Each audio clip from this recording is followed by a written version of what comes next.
they could not even agitate the mind of Krishna, in spite of their attractive feminine behavior. Every one of the thousands of wives of Krishna was thinking that Krishna was captivated by her feminine beauty, but this was not the case. Krishna is therefore the supreme controller of the senses, and this is admitted in Bhagavad Gita, where he is dressed as Rishikesh, the master of the senses. Number 23, steadfast. A person who continues to work until his desired goal is achieved is called steadfast. There was a fight between Krishna and King Jambavan, and Krishna was to take the valuable Samantaka jewel from the king. The king tried to hide himself in the forest, but Krishna would not become discouraged. Krishna finally got the jewel by seeking out the king with great steadfastness. Number 24, forbearing. A person who tolerates all kinds of troubles, even though such troubles appear to be unbearable, is called forbearing. When Krishna was residing at the place of his spiritual master, he did not mind taking all troubles in rendering service to his guru, although his body was very soft and delicate. It is the duty of the disciple to execute all services unto the spiritual master despite all kinds of difficulties. The disciple living at the residence of the spiritual master has to go begging from door to door and bring everything back to the spiritual master. When prasad is being served, the spiritual master is supposed to call each and every disciple to come eat. If by chance the spiritual master forgets to call a disciple to partake of the prasad, it is enjoined in the scriptures that the student should fast on that day rather than accept food on his own initiative. There are many such strictures. Sometimes also Krishna went to the forest to collect dry wood for fuel. Shri Bhakti Rasamrita Sindhu ki jai, Shri Shri Goswami Prabhupada ki jai.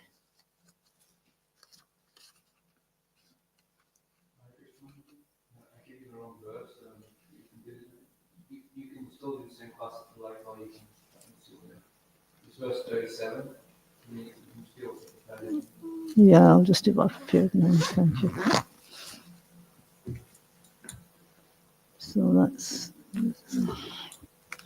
So it's 35 and 36. Okay. Om Namo Bhagavate Vasudevaya.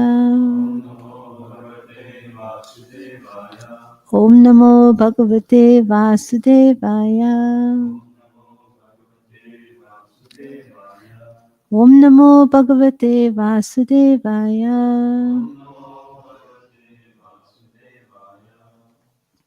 Reading from Srimad Bhagavatam, Canto 7, Chapter 14, Text 35.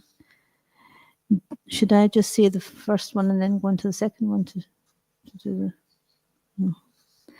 Devarishi Arahatsu Vai Satsu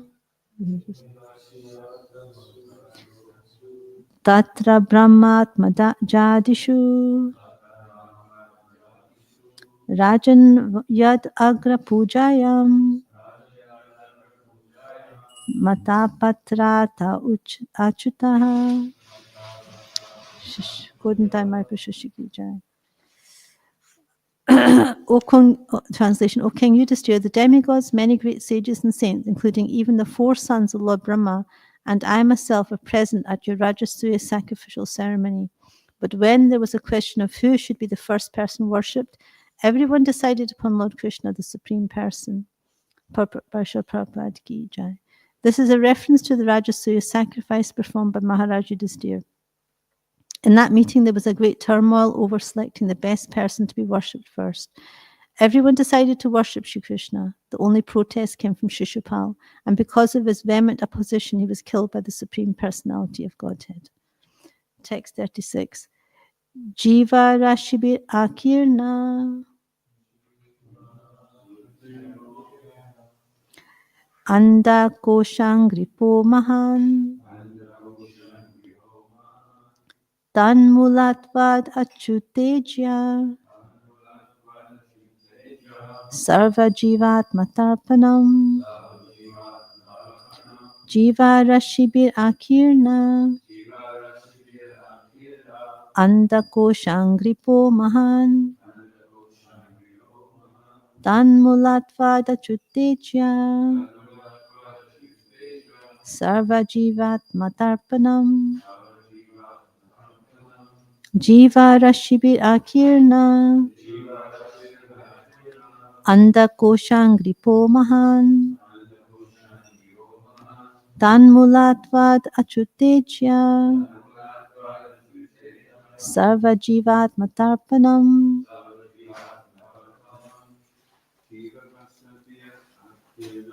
Jiva Rashibir Akirna. Anda Koshangripo Mahan. Tanmulatvada Chuteja. Sarva Jivatma Tarpanam. Jiva Rashibir Akirna. Anda Koshangripo Mahan. Tanmulatvada Chuteja. Sarva Jivatma Tarpanam.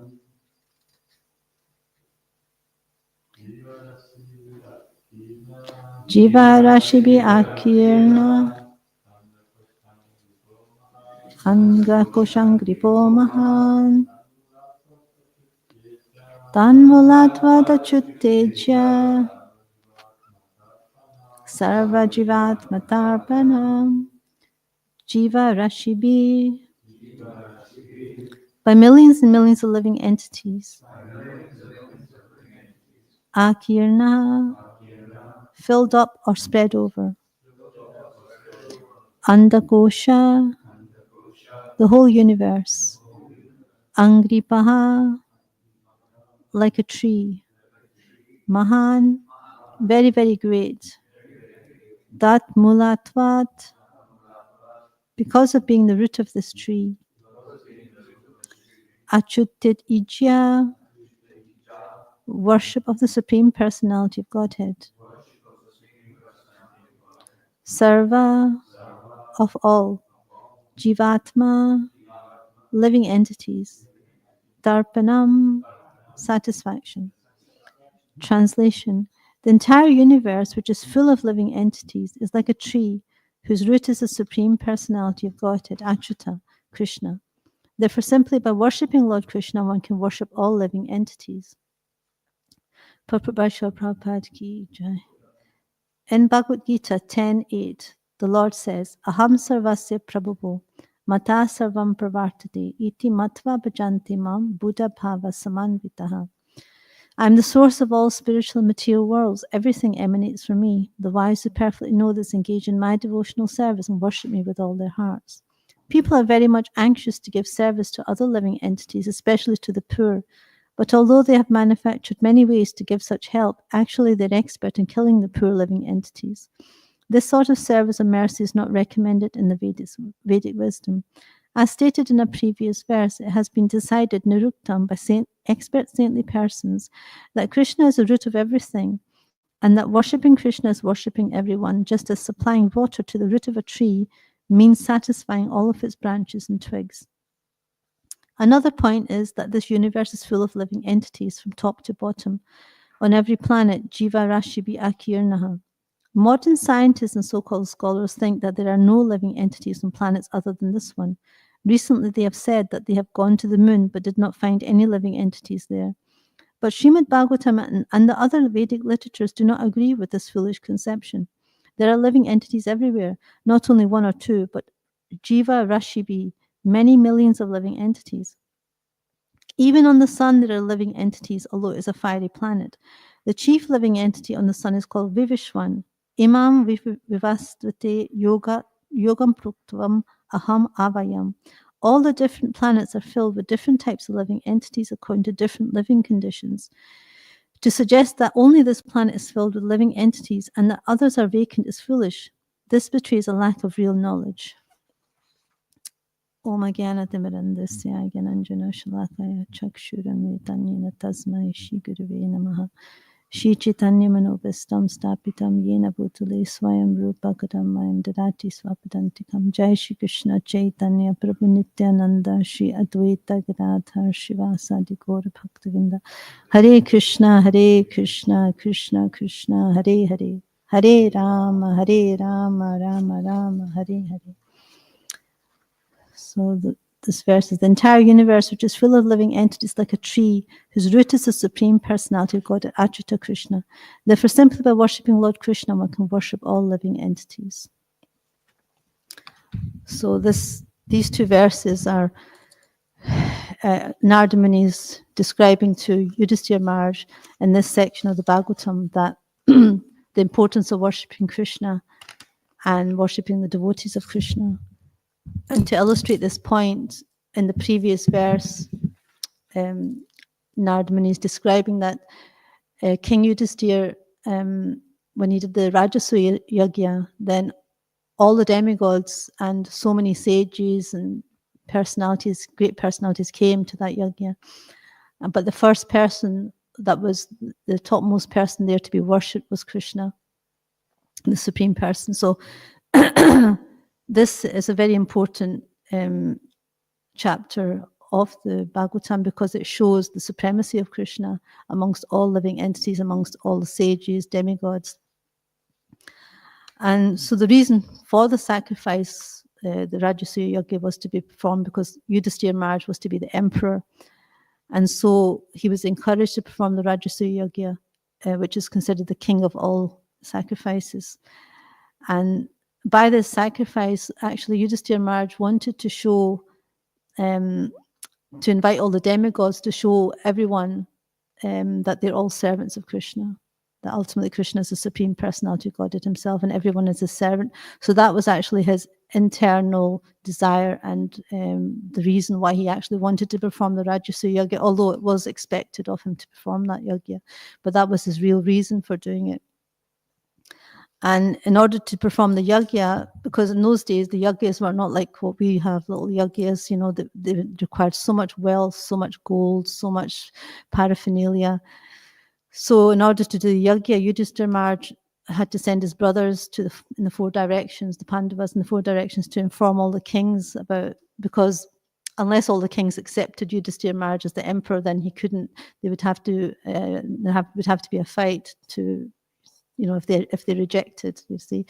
So so the Pandavas were sent in all four directions, and they asked all the kings to accept Maharaj Yudhisthira's sovereignty and their subjugation, and all the kings accepted, and they paid taxes so that they could perform this yajna because they needed all the wealth and not so much gold to perform the yajna. So they all gave charity, gave taxes for this yajna to take place. And so, and if any king refused, then there would be a fight. So the Pandavas were successful in getting all the sufficient taxes, and there was only one king that refused, and that was King Jarasandha. So somehow they had to fight Jarasandha.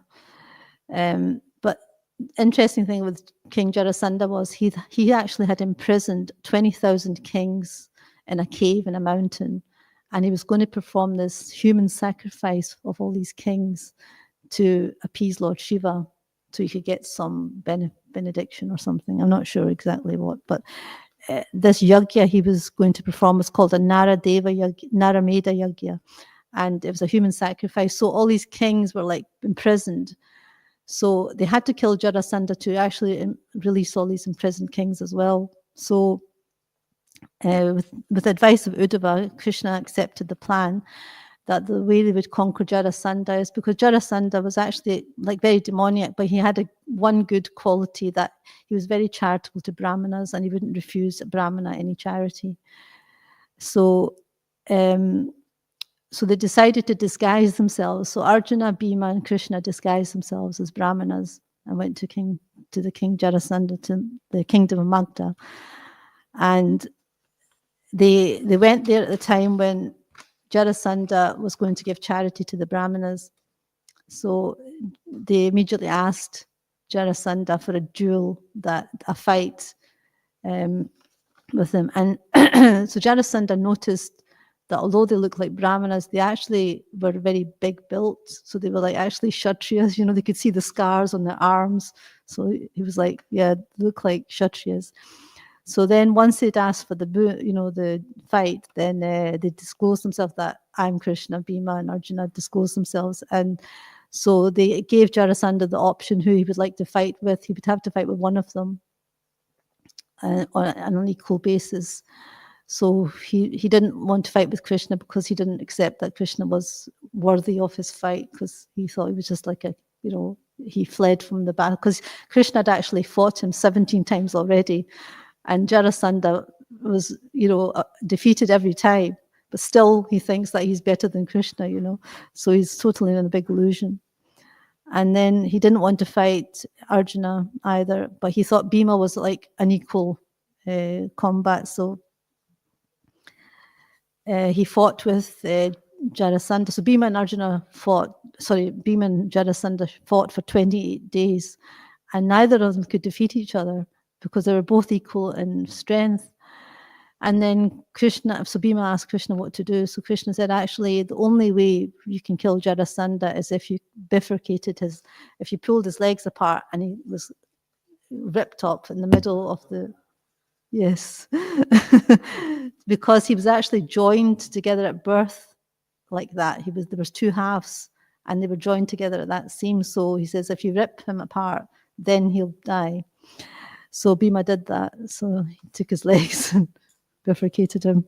So finally, Jarasandha was killed. And then, so because they had to still, put somebody on the throne, so Krishna put his Jarasandha's son on the throne to rule. And they asked the son to release all the kings, the 20,000 kings that were in the mountain cave. So they released all the kings that were imprisoned. And all the kings accepted Yudhishthira Maharaj's sovereignty. And so finally the Rajasuya Yajna could take place after all that fighting. And so on that yajna, Yudhishthira Maharaj invited all the great sages and brahmanas, as well as all the Kauravas. He invited the demigods, to come to the yajna.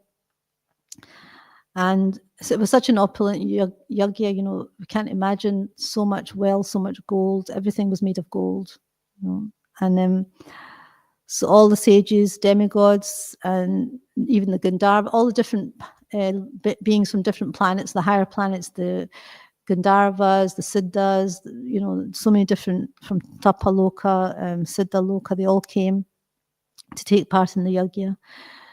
So, and then an important procedure in the yajna was that the most exalted personality in the assembly would get the first worship, the Agra Puja it's called.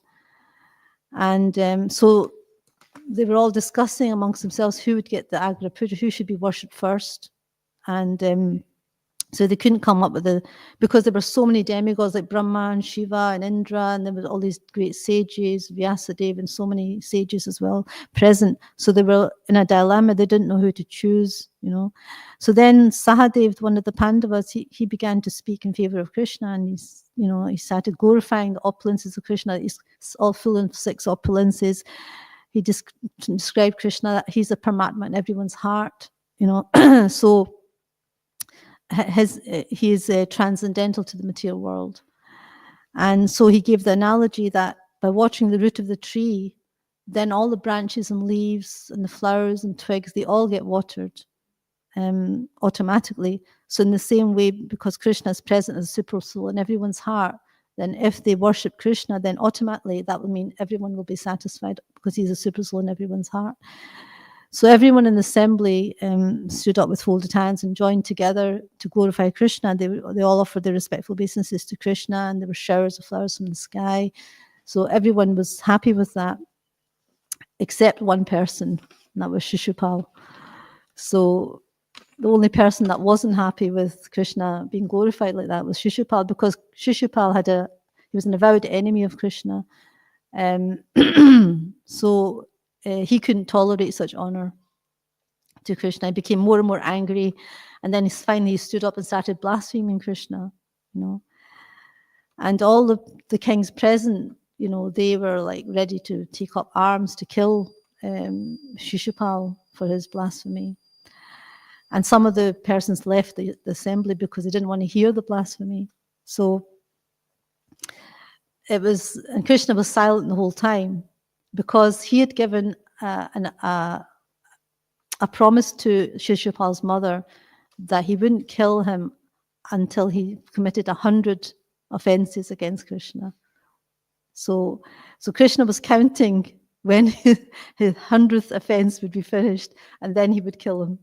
So that's why Krishna was silent. So Krishna didn't want, bloodshed all over this auspicious yajna place, so he decided just to take his chakra and behead Shishupal, and that's what happened. Krishna just beheaded Shishupal with the chakra, and there was no blood anywhere. Krishna just arranged it that there was no bloodshed, so the whole assembly or the whole yajna was still pure.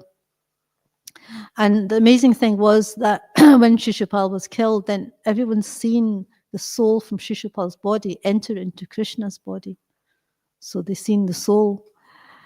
And the reason for this was because although Shishupal was such a demon, he was always blaspheming Krishna, but because he was always absorbed in thoughts of Krishna, even although it was an enmity, then he first got salvation of Sajya Mukti, which is merging into Krishna's form, or merging into the existence of the Lord. And after that, he was finally reinstated to his original position of being the doorkeeper, in Vaikuntha, because he's one of the Jai and Vijay, he's one of the doorkeepers that fell down, Jai and Vijay. So then he finally got reinstated in personal service of the Lord. So these amazing stories are there to show us that, even Krishna's not partial. He even gave salvation to somebody who was blaspheming him, his enemy, in enmity. And Shukadeva Goswami assured Maharaj Parikshit when he told him the story, that these pastimes of Krishna killing Shishupal and Jarasandha and releasing the imprisoned kings, they're all transcendental vibrations, and that anyone who hears these narrations from the authorized persons will immediately be freed from all the reactions of sinful activities of his life. So that's how powerful these narrations are, that just simply by hearing these pastimes of Krishna killing Shishupal, killing Jarasandha, releasing the imprisoned kings, one becomes free from all reactions of sinful activities in his life. So the entire universe, like in verse 36, it says that the entire universe, which is full of living entities, is like a tree whose root is the Supreme Personality of Godhead, Achyuta Krishna. Therefore, simply by worshipping Lord Krishna, one can worship all living entities. So this is actually the conclusion, that by worshipping Krishna, we can worship all living entities simultaneously, because Krishna is present in everyone's heart as Paramatma, as a super soul. So by serving Krishna, who is the root of all beings, then we will all feel satisfied. Just like when we water the root of a tree, then the leaves and branches are all satisfied. So nobody thinks of watering the branches and leaves and flowers, do we? It's common sense. We all know we will have to water the root of the tree to give benefit to the tree. Otherwise, the tree will just wither and die, right? So the root has to be watered, and if we serve Krishna, who is the root, then all the parts and parcels will be served simultaneously. And living entities are everywhere. They're unlimited in number. And we see that from the Rajasuya Yajna, that there are so many living entities, so many different personalities from different planets all over the universe came for the Yajna. So that illustrates that this isn't the only planet where there's living entities. And so in Kali Yuga, and of course, in the age of Kali, all these great sacrifices like the Rajasuya Yajna, we can't perform these yajnas, and the Ashwamedha Yajna is actually forbidden. These yajnas are forbidden in this age because nobody is qualified to perform them. Because the mantras to be chanted in these yajnas were so you had to perfectly chant them. The accent had to be completely perfect to actually get the proper result without any mistakes, So you can imagine the brahmanas and priests that were available at that time, they could actually pronounce all these mantras perfectly, and then they would get their desired result. So in this age and day and age, the only sacrifice recommended is, in the Shastras, is the chanting of the Hare Krishna mantra. So we say Hare Nam, Hare Nam, Hare Nam Eva Kevalam Kalo Nasti Eva Nasti Eva Nasti Gatyan Annita. So there's no other way except by the chant in this age of Kali, except to chant the holy names of the Lord, and that way we can get the benefit of self-realization, of developing pure Krishna consciousness, pure devotional service. So we're very fortunate. We've got an easy method of yajna, not that we have to collect so much gold and so much paraphernalia and invite all the demigods. I mean, it was such a great yajna that all the demigods came from different planets for it. So by chanting Hare Krishna, when we do the Sankirtan yajna, when we're chanting the holy name congregationally, that's the yajna that we're supposed to be chanting in this age. And this actually pleases the demigods, pleases Krishna. So when these great yajnas have performed like 24-hour kirtans, all these different kirtan melas, then it's actually a yajna. It's not just some entertainment. It's supposed to be a yajna. It's supposed to be a sacrifice. We're supposed to be doing it to please Krishna. It's not just for some fun, some entertainment. So in that way, the desired result will come if we're doing it in the proper mood. So this is actually the purpose of all this yajnas, all these chantings, all these sacrifices, is to please Krishna. And that way, all living entities will be satisfied. There'll be sufficient rains, because from yajna comes rains. Then there'll be sufficient foodstuffs. So the yajnas are so important because this actually enables all living entities to get enough rain, enough sunshine, enough food. So when we perform the yajnas, it's not just for ourselves, but we're benefiting the whole planet. All living entities benefit from our yajna because, living entities are supposed to, offer some sacrifice to the demigods for giving us rain, for giving us sunshine, for all these different necessities. And if people are not doing that, then demigods can withhold all these things. So by the devotees doing the yajnas on behalf of everybody else, then we're actually benefiting all living entities by the yajna, because they're not doing it, but the devotees are doing it for everyone's benefit. So actually the whole planet benefits from the devotees chanting Hare Krishna. So it's such an important activity. Is there any questions or comments just now?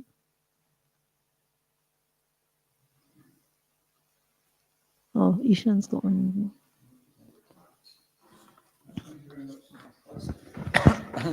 You're saying like certain yogas are like forbidden in Kali Yuga. Also the sannyas ashram is forbidden. As we've heard, there's a few things that are forbidden. But we have lots of sannyasis in ISKCON and everywhere else. Is any insights on this? Well, sannyasa ashram is forbidden in the sense that it's not like considered suitable for people just to go to the forest. The whole point of sannyasa is to preach the glories of the Lord. So if we're doing it for that purpose, if we're actually taking sannyas to preach the glories of, but not otherwise. It's not just like we could take sannyas, go to the forest and just, live there. That's not that kind of sannyas is forbidden. But the sannyas to preach the glories of the Lord is considered okay. Like we have our bhajan and we dasi and we refer to that. So like one sannyasi that would just sit around doing his own bhajan, not preaching, that would be the same as one of the forest. It's more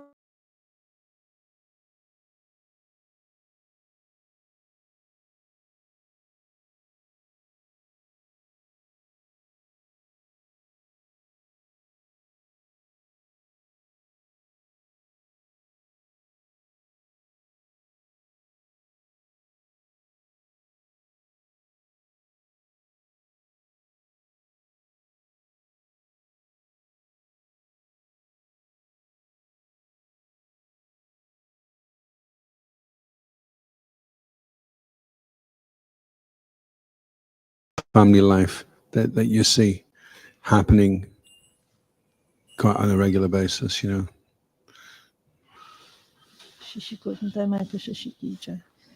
mean in present society? I was thinking of our society, at present, that in ISKCON there's certain, like Shiva Ramaj gives a list of things in Srila Bhakti Chintamani, he says, that are going on now that weren't going on in Prabhupada's time.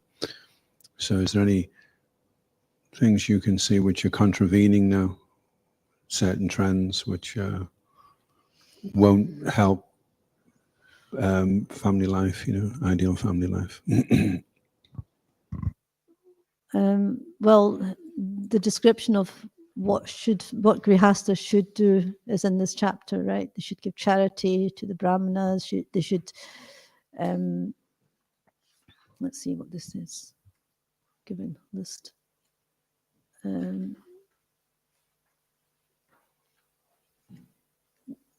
Yes, so they should perform all these different rituals in family life, you know, perform sacrifices, because the householders are supposed to perform sacrifices, supposed to help maintain the other three ashrams. They're supposed to help maintain the brahmacharis, vanaprasthas, and sannyasis. That's what the grihasthas are supposed to do. They're supposed to give in charity. They're supposed to help maintain all the other ashrams. They're supposed to help bring to grow properly. So they have many responsibilities, and they're supposed to do deity worship. So all these things are there described as for ideal family life. And even Prabhupada said that, you know, everyone that's working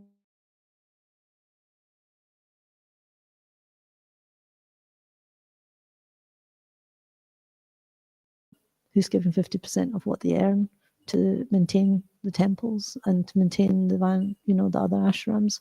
There's very few people that are doing that. So there's so many things that, and householders are supposed to feed the brahmanas. They're supposed to help, you know, with maintaining certain standards, because they're the ones who are teaching the children, you know, how to behave. So they have to have the proper culture to maintain varnashram in society. So if the householders only just think about their own maintenance and not think about the welfare of the Krishna conscious movement, then it's not ideal family life, because we're supposed to be helping the movement. That's what Prabhupada wanted. So it's not like we're householders, so we just do our own thing. It's more that the householders are supposed to help maintain. Like in India, like in the families, they come and do service for Radha Raman. Like they all have a rotating system. Like certain Goswami families come and they do, like for a certain period of time, they do the service for Radha Raman, and then another group comes in another time. So it's all worked out. There's one group called the Amish, and they have this principle that when a kid reaches 18, he has to leave for 1 year, and that over 99% of the ones that leave come back into the community. What's interesting about that is that the kids in the Amish community make the decision themselves to stay in the community. They're not brought up and then told, you know. So and so they purposely take them out of that so that they can get a comparison. So, okay, well, this is what people are living their lives like. If you prefer that, then fine. And if you don't, then at least you're here because you want to be, you know. So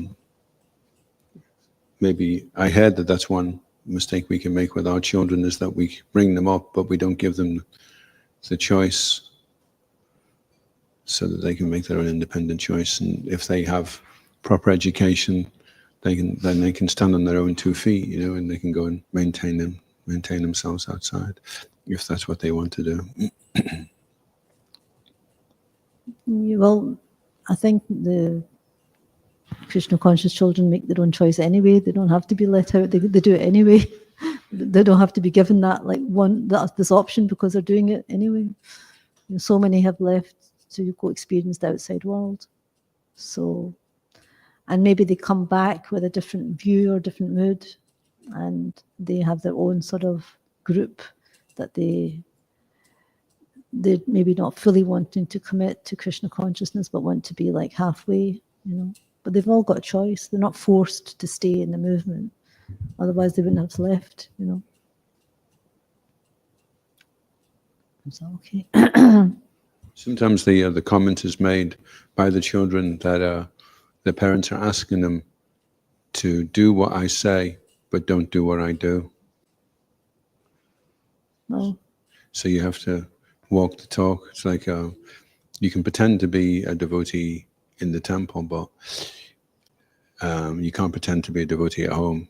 If you know, the kids will see it straight away. So you have to show by example, then the kids won't resent being told to do something that you're not doing. The best thing for children is not to force them, but to inspire them. Yeah. If the parents inspire the children to do these things, then that's the best way, not by force. Prabhupada never wanted us to force the children to do things. But the parents should be inspiring the children, not forcing them. So if they're not following properly, they're not inspired, they're not going to be able to inspire the children. So it means that the parents have a responsibility of being inspired in Krishna consciousness themselves, and that will encourage and inspire the children. That's the way I see it. So, okay. Yeah. Rena's had a question.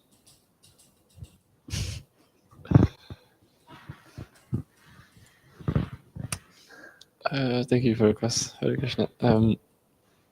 During the time when Lord Buddha appeared, he was trying to stop these animal sacrifice, and this also related to the Rajasuya sacrifice. No, those sacrifices, they're recommended in the Vedas. Different kind of sacrifices to kill animals for particular purposes, and so because there is that in the Vedas, then people were misusing this concession and just without even following the rules and regulations, just killing animals whimsically. And that's why Lord Buddha appeared to stop animal sacrifices. But that Rajasuya Yagya wasn't an animal sacrifice of animals. It's Ashwamedha Yagya that's got the horse sacrifice. But the Rajasuya Yagya is not. Maybe there's other yagyas that they kill animals in, but as far as I know, the Rajasuya Yagya didn't mention anything about an animal being killed in it.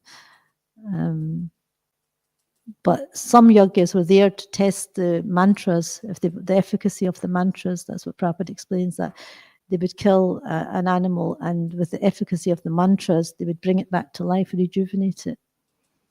So it was also for that reason. But yeah, I think the yagyas that it's possible it could be those yagyas as well. But by that time, I think the people were just using the concession by killing animals any way they wanted without following rules and regulations, just whimsically. Is that right, Prabhu?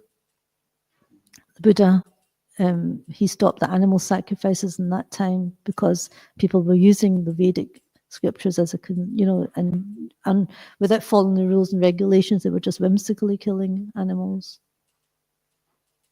So, and he came to stop that.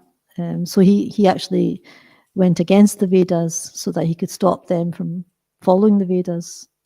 So then for that reason, he was sent out of India with his followers, because that they considered him a Pashandya, an atheist, because he went against the Vedas, you see.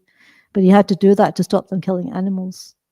And then Sankaracharya came to bring people back to the Vedas, but in an impersonal way, because they were so clouded by atheism. They couldn't accept, such a big leap into the Vedas and accept God has a form. So because Buddhism was like voidism, like impersonal sort of aspect, then Sankaracharya brought them to an impersonal aspect of the Vedic scriptures, so that they could accept something. At least they'd come back to the Vedas, but in an impersonal way.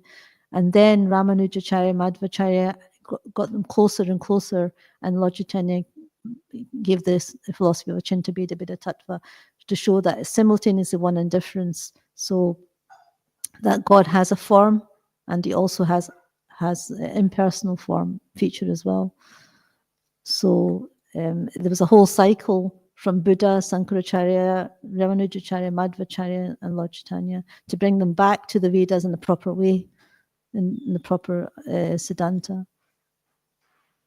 So we just take it for granted that we can easily accept that God is a blue cowhead boy.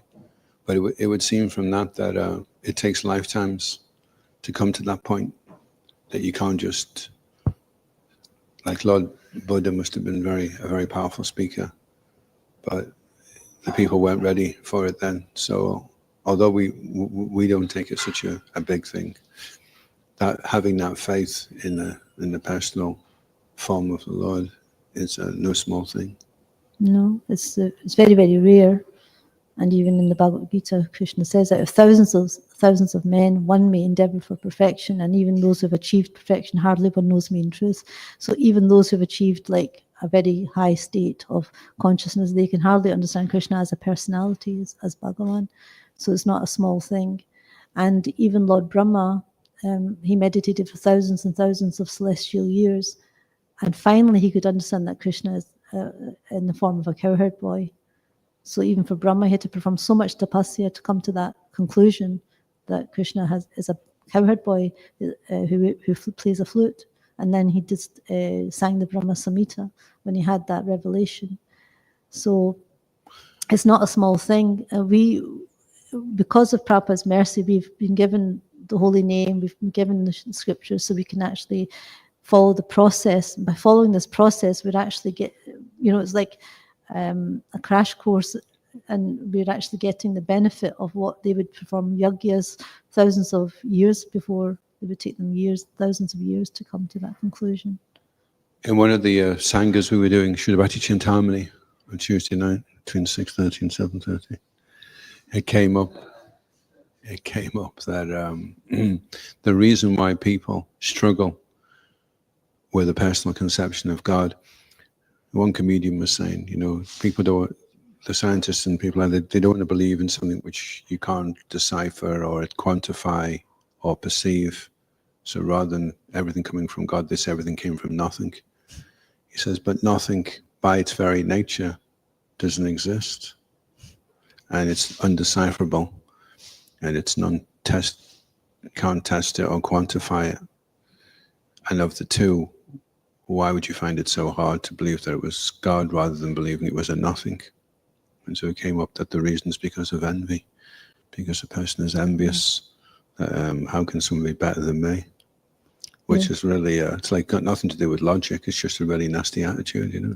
Because they're all trying to be God. They're trying to create life, in their labs. So they're all trying to be little gods, and that's why they can't accept that somebody could have created something so great. Their tiny little brains can't. It's actually very sad because it just shows how primitive they are. That they're not evolved enough to accept that there's a creator. That's primitive, So. I'd like to add as well that these people are also very heavily conditioned in materialistic thought. I mean, some of them are very intelligent; they have an intellect, but because of this conditioning, they're unable to accept these things. But I've witnessed myself with some people who are in that space, given the right opportunity, they can turn their intellect to the philosophy and to the knowledge of God, and it can happen right away. So even though they're quite poor in their fund of knowledge, they have this potential, which could be very transformative very quickly. It's dependent on their piety, because Krishna says that the 4 pious persons who turn to him are those who are distressed, desire of wealth, inquisitive, and searching for knowledge of the absolute. And those that are sinful, those who are against him, are those that are trying to enjoy this material world, and they're not interested. They're thinking that because their intelligence is stolen by illusion, they may have intelligence, but it's stolen by illusion. So they're in Maya. So that they can't, Krishna's covered by Yoga Maya curtain. He can reveal himself to who he wants. They're not, he's not, they can't force him to reveal himself, They have to qualify themselves. And Krishna says, I'm never manifest to the foolish and unintelligent. So they may be intelligent, materially, but if it's stolen by illusion, that's not really intelligence. Real intelligence is those who take up Krishna consciousness. Like Krishna Varnam Tusha Krishna, Sango Pangasha Parshadam, Yagya Sankirtana Praye, Yujanti Hisamedasa. So intelligent persons, what's the verse? Intelligent persons accept the form of the Lord who chants the holy name of Krishna. Yeah. So intelligent persons, they accept the form of the Lord who's chanting the holy names of Krishna, who's golden in complexion, who's not blackish but golden, and who's surrounded by his associates, his servants, and his confidential companions, and he's spreading the Sankirtan Yajna. So real intelligent persons are those who accept Lord Chaitanya and the process of chanting Hare Krishna. So that's according to the Bhagavatam. Yes.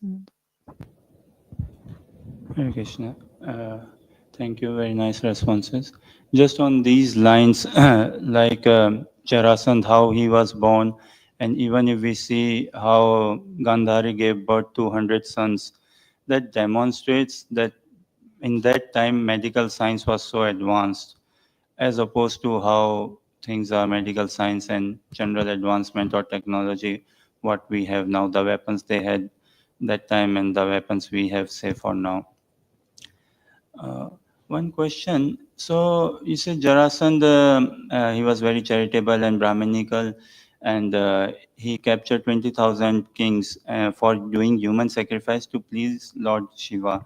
Is it true that Lord Shiva becomes pleased by such sacrifices? He's not pleased by such sacrifices, but when they perform sacrifices, he becomes obliged to give them benedictions. Because they're like Hiranyakashipu, he's performing all the sacrifice of austerity, and then Brahma feels obliged to give him a boon, but he doesn't really, he's not impressed by it all. He's not really wanting, but they do all these yagyas to get, benedictions from the demigods, and the demigods feel obliged to give them because of what they've done. It's not necessarily that, just like Goddess Kali, the sacrificing human blood and everything to Goddess Kali, she's not really that happy with it, because she's more happier that they serve Krishna. But because she feels obliged to accept their worship, and that, in the Shastras, maybe certain sacrifices are recommended for Goddess Kali so that they can eat meat and everything. So she's accepted that role. It's not like she's like interested in all their sacrifices so much. She's more happy if they're pleasing Krishna, In the Hindu temple that we were at in Edinburgh, there's a deity of Goddess Kali standing on Lord Shiva. And I was wondering what the pastime was, so I looked it up to see. And there was one demon that was asking for, he was causing trouble. And every time he had this benediction that when he was cut, wherever the blood dropped, another demon would appear. So as you were fighting him, there was just more and more demons coming, So she changed she was fighting him as Durga, and she changed to Kali. And then she got so angry that all the demons practically died straight away as soon as they saw her, And she started banging on the ground with her feet. And as she was doing that, was making the demons die more and more, And it looked like she was going to destroy the whole creation. She was that angry. And then Lord Shiva went underneath her and she was banging her feet on Lord Shiva. That pacified her. Then she calmed down and everything was okay, So if you want to get on her good side, then you approach Shiva. And if you want to get on Shiva's good side, he's the greatest Vaishnava. So that's how you really please and pacify the demigods, by showing them that you're surrendered to Krishna.